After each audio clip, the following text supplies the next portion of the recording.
Hey guys, it's Eric with the Bill Park Minute, where we're throwing strikes and getting likes, hitting dingers, and getting listeners back again with another episode. It's Sunday, guys. We are here. We're going to talk about our favorite team, the Milwaukee Brewers. And tonight, rankings is the topic. We're going to rank different positions. We're going to rank different parts of the team, organization, everything in under the sun. We're going to look at some other rankings, where people predict. Hello, Richard. Welcome to the stream. And then we are going to get into just some odds and ends, some things that I find fascinating, and some different things from around the internet, as I like to do sometimes. So, if you're new to this podcast, please remember to like and subscribe. We are found on YouTube, Spotify, Google, Amazon, iHeartRadio, Castbox, Pocket Cast, Radio Public, and Apple Podcasts. We are also on Rumble. If you're on the Rumble channel, hit the Rumble button. This is recorded nightly, right around 10 o'clock, somewhere in that vicinity. Maybe I will start posting the actual time that I am going to go live. It just varies night to night. We just came off a 3-day hiatus. Yeah, we were on a 3-day hiatus. Just low news. That's the whole reason. If you want to support this channel, you can go over to patreon.com/MillerParkMinute. And we also still have a SeatGeek code. I haven't been on the SeatGeek website, so I should probably check in on that. Make sure everything's still active with SeatGeek. Oops, sorry guys. Just trying to fix the camera. Okay. So there's a lot of things to consider when we talk about the 2025 Milwaukee Brewers. Overall, and I think I've kind of talked a little bit about the power rankings last week. I've talked about where I think we stand as far as the NL Central goes, but I want to talk about some more rankings and where we sit with each position, grades, if you will, I guess. And this is just going to be kind of my thoughts as we stand right now. I know we're anxiously awaiting that big news, that big signing, that payday. It's coming. I mean, not maybe a big thing, but something's coming. So we need one more little move here, I feel, from Antanasio and Arnold, and something's got to come, right? Looks like we've settled arbitration with 5 of 6 guys. The guy that they're holding out on is, of course, always the most valuable guy. Year over year, this is a trend. If you didn't know already, the Brewers do not want to pay top end. They'd rather go to an arb case, make their player a little more disgruntled at them, which has been the case with Hader, Burns, Devin Williams. Each one of these pieces along the way has gotten disgruntled at the crew due to the happenings of these cases. So the Brewers came in about $1 million shy. I think it was $1 million shy of what Contreras came in at. And they'll, this is how it works. They'll devalue him in the meeting. They'll say, oh, because of this, and Contreras will present his case, and of course, it'll go back and forth. And they'll probably meet in the middle somewhere, arbiter. We'll give them a number. So that's how it works. We've had it year over year, especially with these guys that are ascending. They're gonna ask for more money than the Brewers are gonna offer. It's just gonna happen. We're not gonna lose anybody. Contreras isn't going anywhere. He's still under our control. It's just nature of the beast. A lot of teams do it. But yeah, 5 of 6 done. So that's good. The other piece that I wanted to talk about, and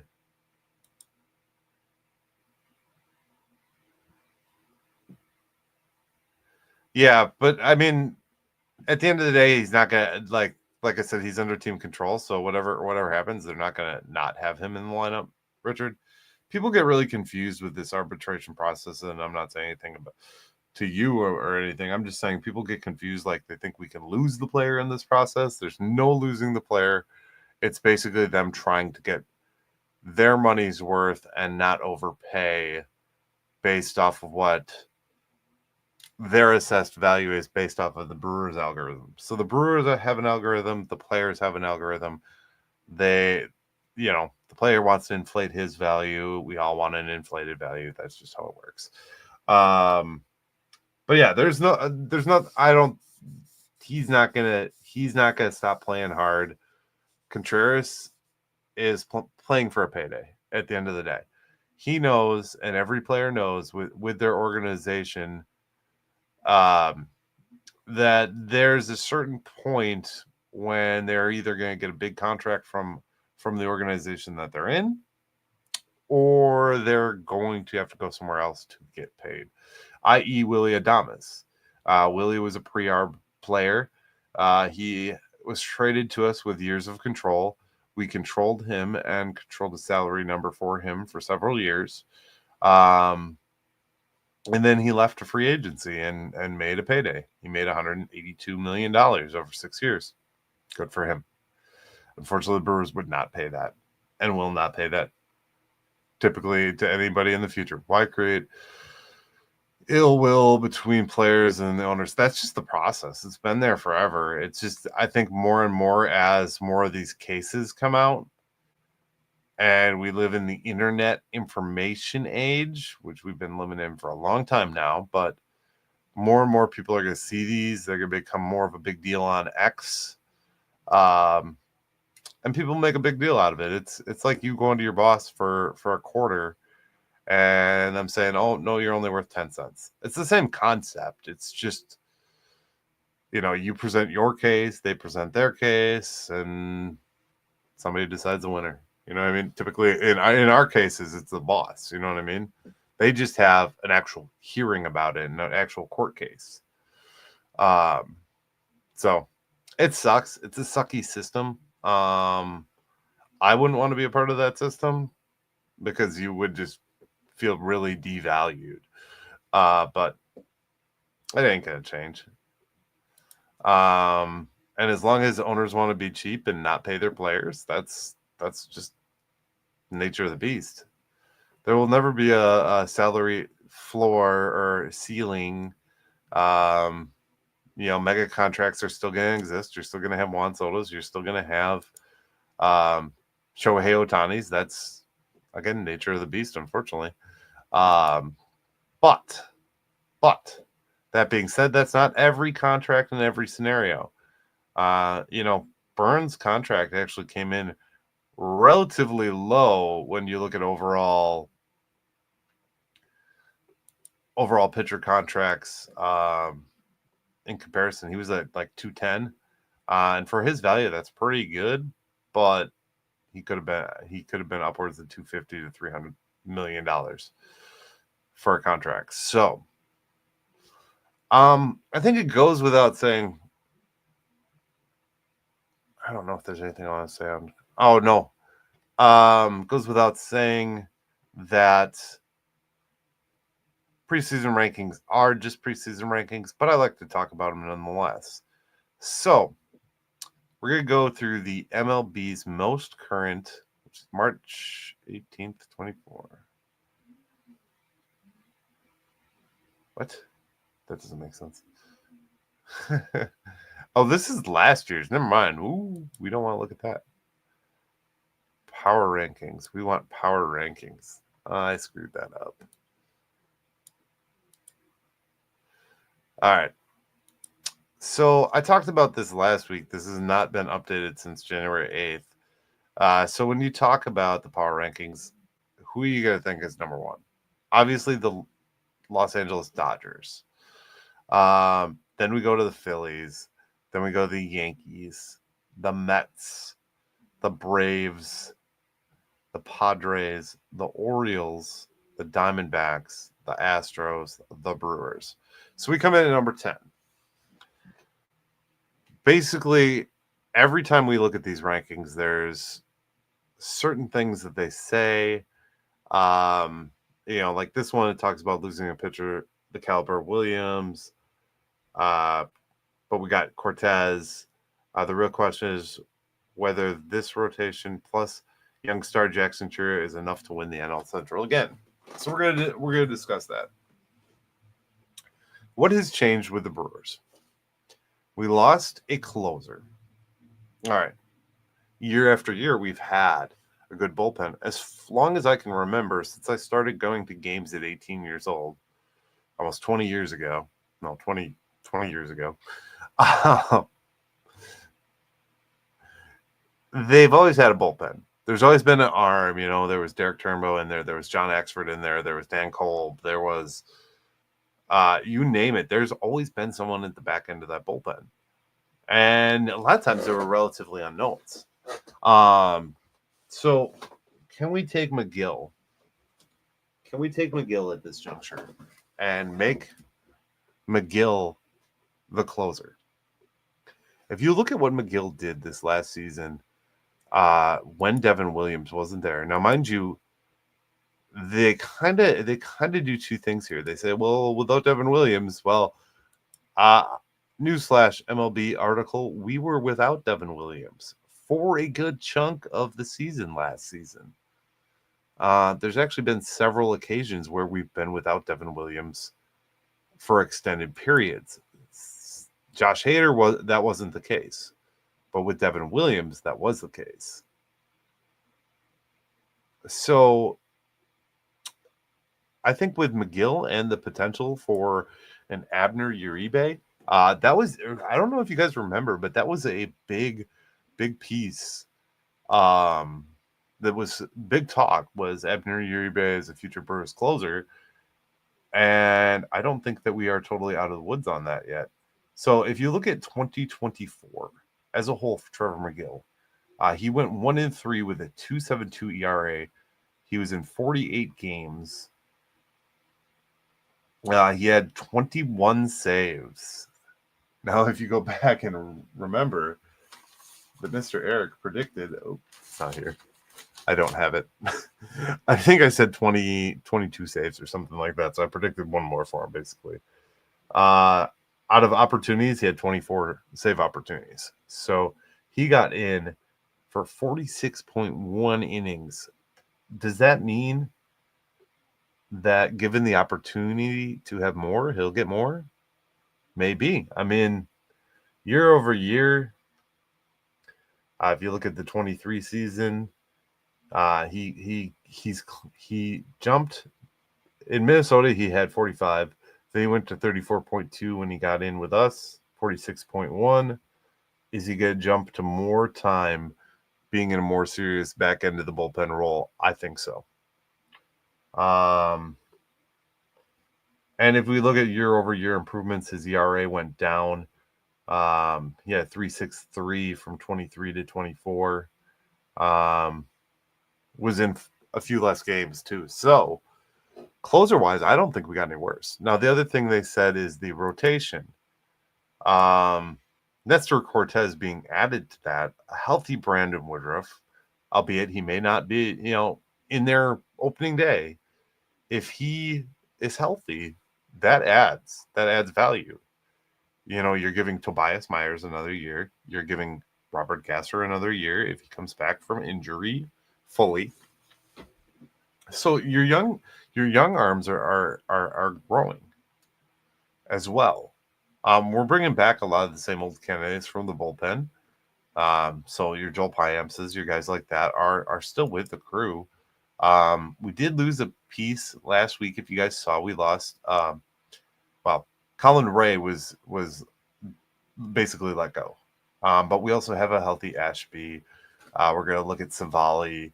A lot of these guys, depends where they land. Logan Henderson, Brian Hudson, Jared Cannings have all put up good innings. Nick Mears, I'm excited to see what Nick Mears has to do in 2024. So if we look at it, we're talking about gradings and rankings, right? I don't think our bullpen has gone down. I would say it's only gotten stronger. So what I'm going to do is I'm going to give the grading however you want to call it. I'm going to do this on a piece of paper because you know me, I like accountability. So this is our preseason grade based off of the information at hand. Preseason grades. This will just be a little report card we can check back on. I think the bullpen is going to be a solid B. I would grade last year's bullpen as a B minus, just due to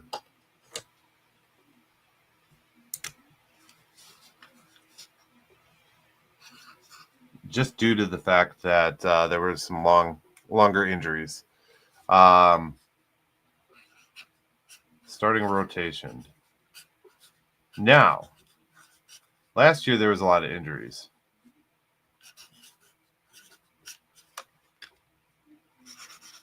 CP. Starting rotation. We are going to give the position of starting rotation a B plus. Again, now, what am I grading this based off? I look at rotations of places like LA where they've got established starters, and a lot of them. They've got, your May, they've got your Shohei Ohtani, they've got Blake Snell, those are all A-level players. Most of our players, Nestor adds a little bit of a bump, but most of our players are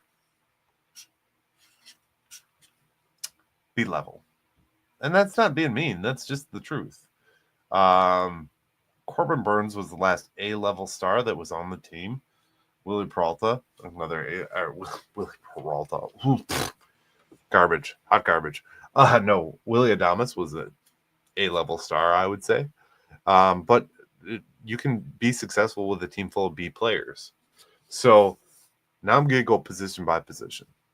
So last year we had Rhys Hoskins and a slew of other players. Obviously, when Rhys wasn't in there, you saw Jake Bowers and other players amongst that. Still kind of the same setup, so I'm going to keep that as a B minus.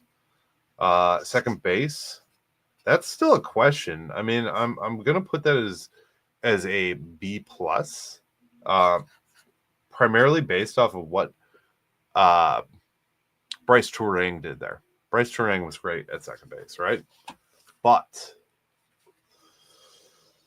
we don't know that that's 100% the way to go. So what this is going to do is this is going to bleed into our shortstop position. Our shortstop position, based off of what we have right now, we have no designated shortstop position. If you look at the depth charts, it goes Joey Ortiz, Bryce Turang. It's a bevy of names. We don't know. Caleb Durbin might be in there, Tyler Black, just different guys. And again, this is preseason, so we don't have I'm going to give that a C out the gate unless we get a named position. And then say you do move a Bryce Turang, just so you understand how I'm doing this. Then your ranking for your second base would change to whoever you move to second bases. So third base, as it stands, before we see any lineups or anything for the season, is Joey Ortiz. He is also a B minus player. Why he's a B minus player is simply because he's still a rookie. He's not very proven yet. And this will be his second full season in the big leagues. So, catcher. This one I'm going to give an A. He's an A player. William Contreras is our catcher. It doesn't matter who they add as a backup. If Jefferson Carroll does get called up, it's still an A-level position. The backup to the position is not the grade that I'm giving the position. So we go out to the outfield now. Right field, center, left field. And it depends where they fall, right?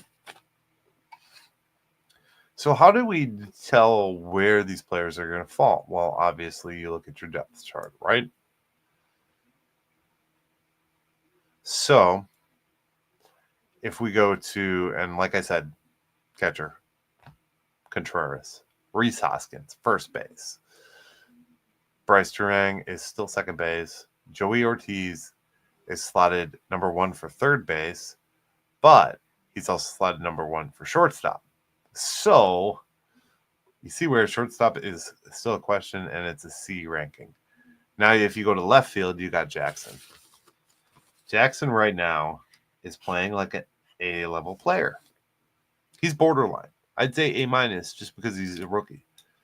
You have to have proven consistency to be a full-time A. But we're going to give him that one. Then you've got a backup of Christian Yelich. Center field, Garrett Mitchell. Garrett Mitchell is a borderline C+, B- player. Just because he doesn't have the time. Like I said in my predictions video, if you go back to the 25 predictions, I said he needs to prove himself healthy for a full season or as close to a full season as possible before he really gets some love.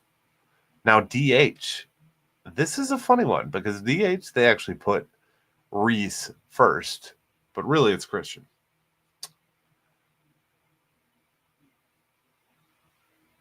Because Sal is coming in right field.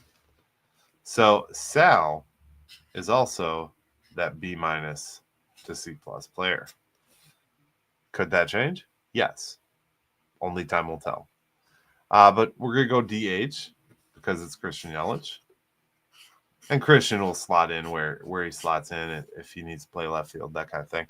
But he's going to be more DHing than anything. So that's going to be an A-level player. Christian Yelich is our superstar. He is the face of the franchise, so to speak. So that being said, across the board, we're looking at B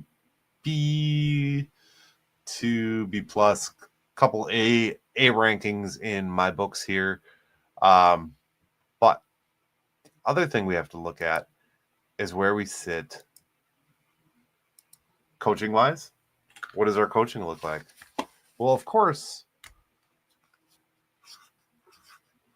Pat Murphy and team, I will say and team, because without the rest of the guys, I don't think Pat Murphy would get Manager of the Year and bring this team. I mean, even everybody in the media and everybody said last year we were meant to be a bottom feeder team. We were not meant to be as good as we are.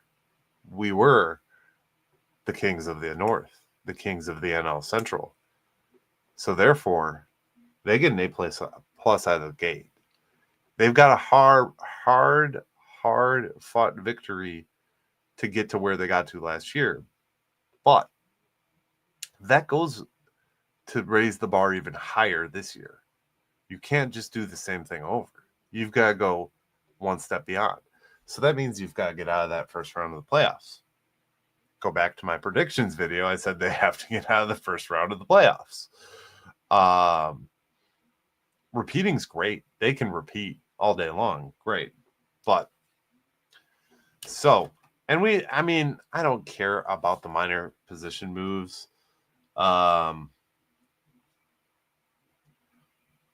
don't care that, we got a new hitting coach and that kind of thing. It all comes down to Pat Murphy. And Pat Murphy, Manager of the Year, first year as a full-time manager for the Milwaukee Brewers. So now we're going to go to the big exec.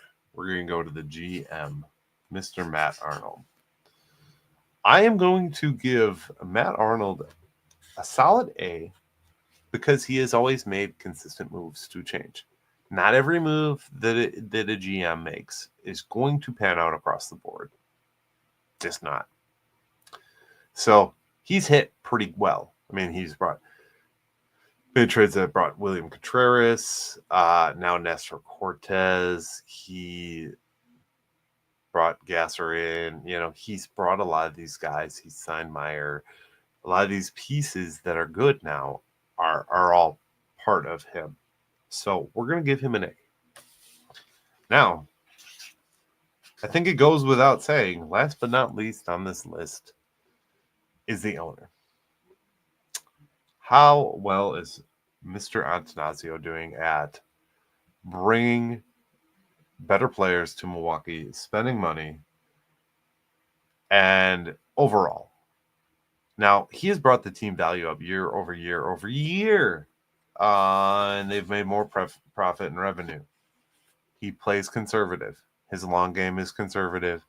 He owns another sports franchise now. I'm still going to give him a B minus though, and the reason I say that is you look at the legacy of the Sealy Group. You look at the legacy of Mr. Antanasio. We've won under Mr. Antanasio. He hasn't spent the most money. He hasn't done everything the best, but I mean, you can't knock a guy who's talked about the division, got all these division titles, and yeah, we don't have that World Series ring. That's one thing we all want to see, but at the end of the day, you look at the division titles, you look at the winning history in recent years of the Brewers, and you got to give it to them a little bit.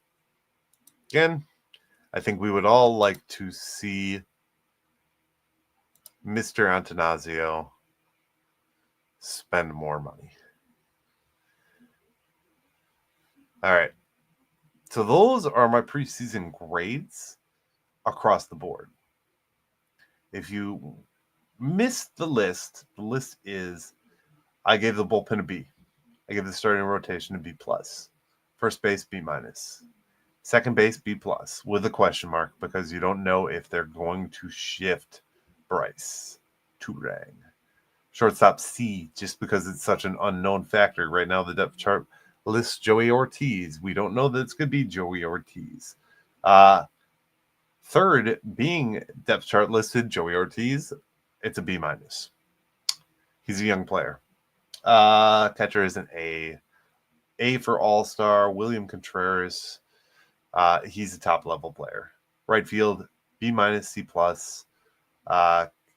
Center field, C plus to B minus. That's Garrett Mitchell / Sal Frelick. They've got to make that step. I talked about that in the 25 of 25 video. They've got to make that step.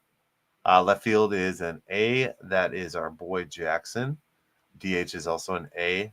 That could potentially be Christian Yelich's main spot. A plus for the coaching based off of last year. GM A. He does a good job. Can't fault him. And ownership B minus. All right. So at this juncture, guys, I'm going to talk about a couple little things that are on my mind and on my plate. First and foremost is a subject that may split the fence. It may not be. It may be a little controversial, so to speak. I've gotten on Twitter as a little bit lately. If you're watching this on Twitter, give me a thumbs up, a shout out. But I've gotten on Twitter as of recent, and one of the big things that I have to notice is people giving opinions based off of athletes' opinions and comments. So I'm going to bring up this topic, and if I strike a nerve, I strike a nerve. I really don't care. Someone made a comment based off of a share by Mr. Jeff Jenkins, former Brewer. And he simply stated an opinion that had the government of California worried more about fire protection and not illegals, again, we're not going politics side here. They would save homes and lives. Someone made a comment on that. I said commented on that and basically stated my opinion that essentially, yes, I agree. Had they not spent the money on the illegals, then there would be more money in the budget for fire and potentially have saved some homes. If you looked out at the current events in California, there's a lot of devastation in Los Angeles due to these fires. Now, the point I am going to make is this isn't about the fires. I made my point on Twitter about that. If you find that comment, this is why I made that point. Professional athletes are people too, and having a right to their opinion. It doesn't matter whether it's left or right. They have an avenue for their opinion. I think stating your opinion does not mean that you are a target, and does not should not put you at a target for anyone, especially retired athletes. If they're retired, Jonathan Lucroy is out there saying some stuff. There's retired professional wrestlers out there saying some stuff. I don't care. I don't judge them. They're just putting their opinion out for the public. It's not my place to comment. I am not going to comment on people's political views and or beliefs.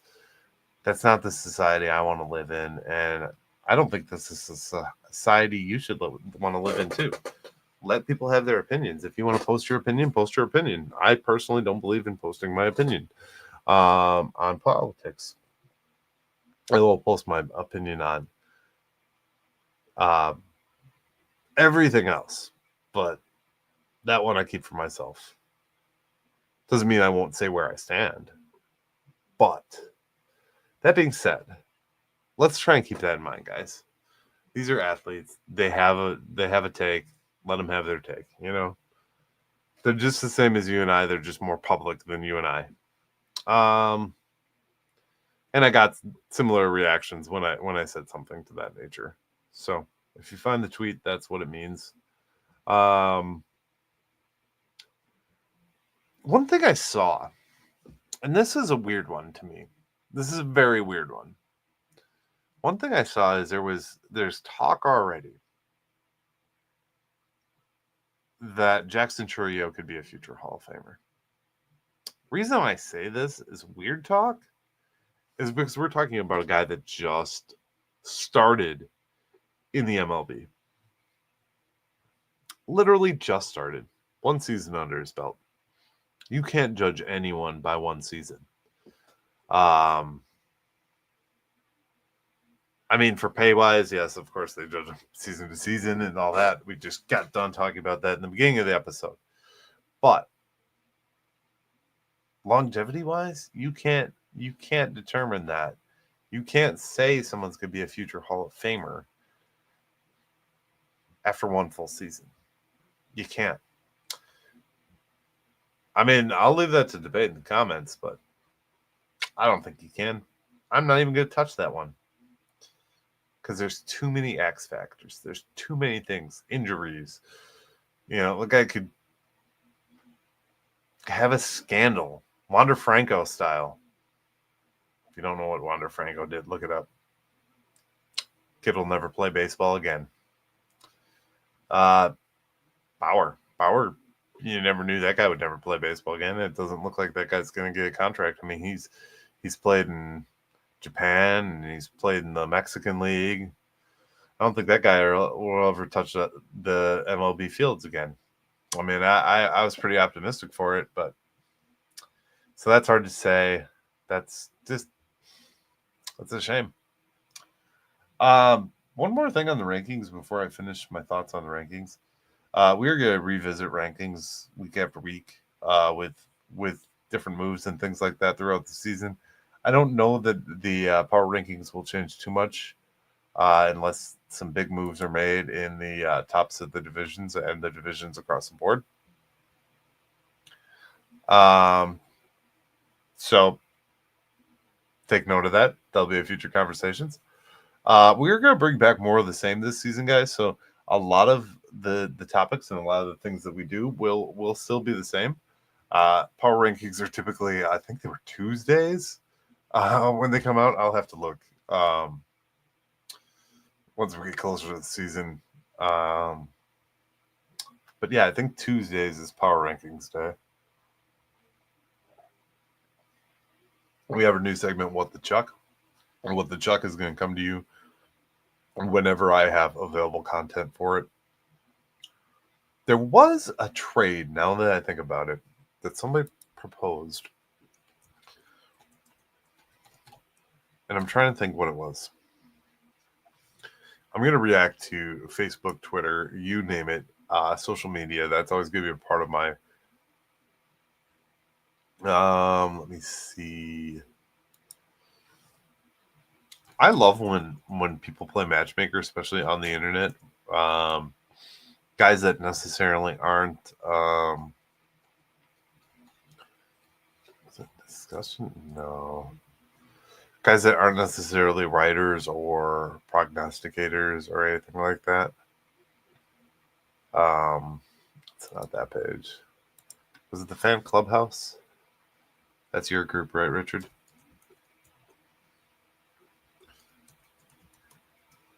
And I'm not saying people aren't allowed to have an opinion. I just think it's I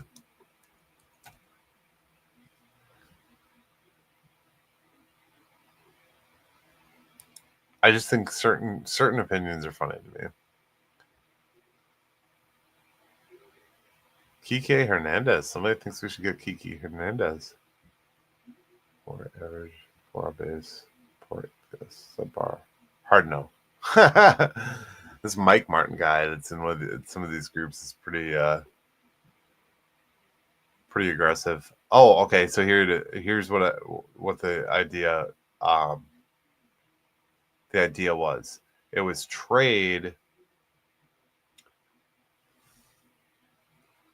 It was a trade involving Rhys Hoskins to the Blue Jays for Vlad Guerrero